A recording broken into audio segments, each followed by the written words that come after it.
بسم اللہ الرحمن الرحیم۔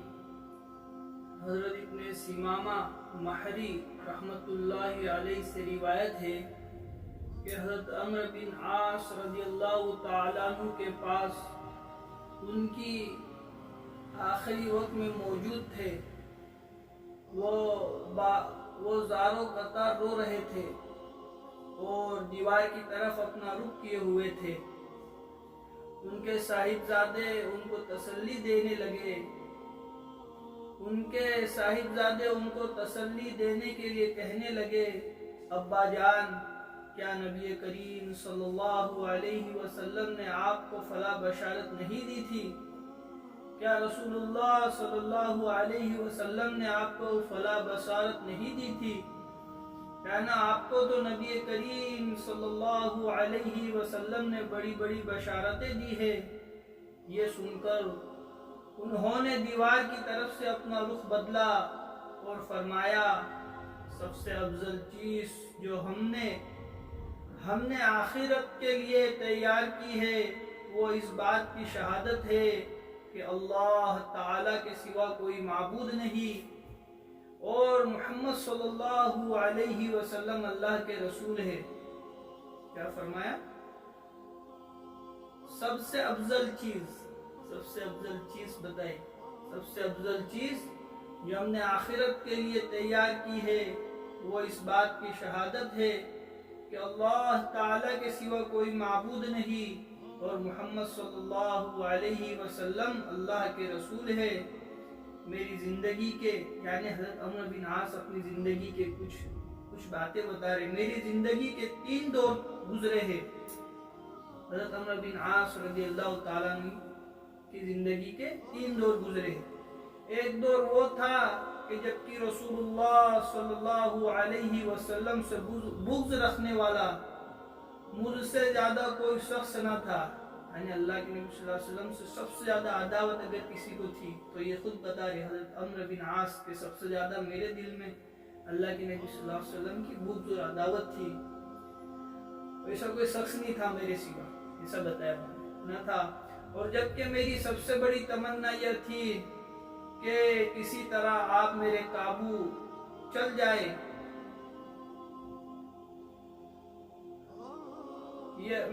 میری سب سے بڑی تمنا یہ تھی کہ کسی طرح آپ پر میرا قابو چل جائے، یعنی اللہ کے نبی صلی اللہ علیہ وسلم پر چل جائے تو میں آپ کو مار ڈالوں۔ کس کو؟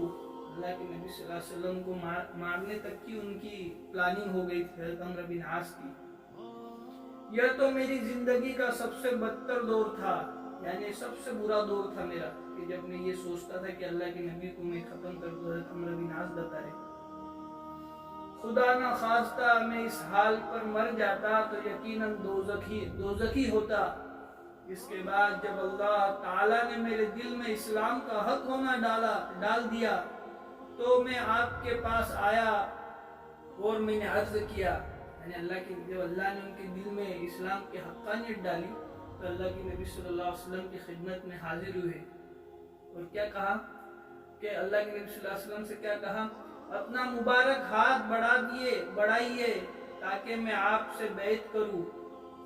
آپ صلی اللہ علیہ وسلم نے اپنا ہاتھ مبارک بڑھا دیا، میں نے اپنا ہاتھ پیچھے کھینچ لیا۔ یہ صحابی تھے عمرو بن عاص، جب اللہ کے نبی صلی اللہ علیہ وسلم کو کہا کہ آپ کا ہاتھ مبارک آگے بڑھائیے، میں آپ کے ہاتھ پہ اسلام قبول کرنا چاہتا ہوں۔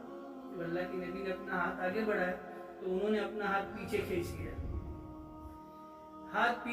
لیا۔ آپ نے فرمایا، عمر یہ کیا؟ اللہ کے نبی نے فرمایا کہ کیا ہو گیا، کیوں ہاتھ آپ نے آپ کا پیچھے کھینچ لیا؟ میں نے عرض کیا کہ میں کچھ شرط لگانا چاہتا ہوں۔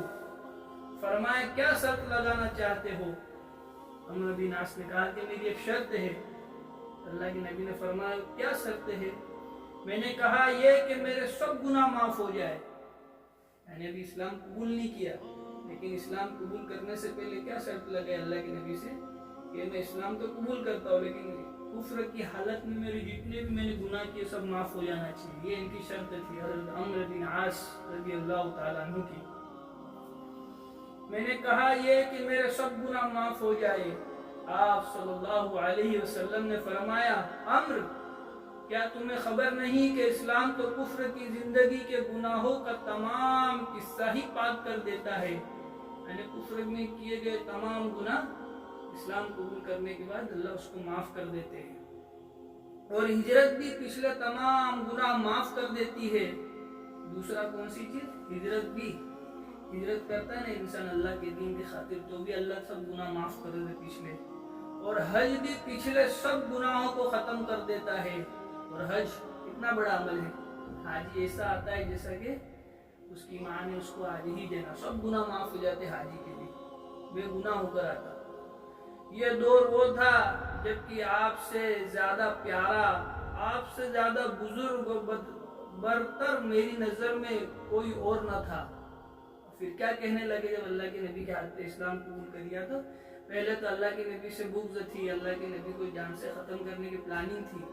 پھر جب اسلام قبول کیا تو کیا حل ہوا کہ اللہ کے نبی صلی اللہ علیہ وسلم سے پیارا ان کی نظر میں کوئی نہیں تھا، اور اللہ کے نبی صلی اللہ علیہ وسلم سے زیادہ بزرگ حضرت عمرو بن عاص کی نظر میں کوئی نہیں تھا، اور برتر سب سے بہتر انسان اللہ کے نبی کی اللہ کے نبی سے، یعنی کہ ان کی نظر میں کوئی نہیں تھا اللہ کے نبی کے سوا، کوئی اور نہ تھا۔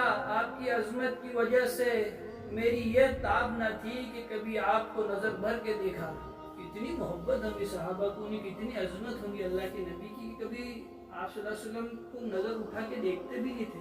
ایسے لوگ تھے یار یہ صحابہ کے بارے میں نے بزرگ سے بھی سنی تھی یہ بات کہ کبھی اللہ کے نبی کو کسی صحابی نے بہت غور سے نہیں دیکھا، کبھی حلیہ نہیں بیان کر سکتے، یعنی چہرہ اللہ کے نبی کا پوچھا جاوے اللہ کے نبی کے پردہ اور فرمان کے بعد، تو کوئی صحابی ایسا نہیں ملے گا کہ ایگزیکٹ بتا سکے کہ اللہ کے نبی کا چہرہ اتنی عظمت تھی کہ کبھی نظر بھر کے نہیں دیکھا۔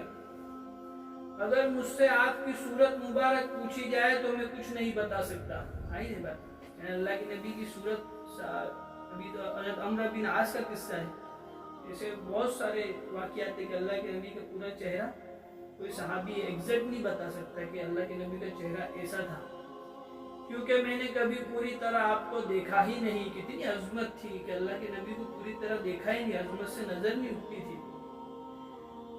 کاش اگر میں اس حال پر مر جاتا تو امید ہے کہ جنتی ہوتا، یعنی جنت میں جاتے۔ اب اس کے بعد ان کی کیا، پہلے دوزخ ہی بتا رہے تھے اپنے آپ کو، اور اب کہ اسی حال میں ہوتا تو جنتی ہوتا۔ پھر ہم کچھ چیزوں کے متولی اور ذمہ دار بنے، اور نہیں کہہ سکتے کہ ہمارا حال ان چیزوں میں کیا رہا۔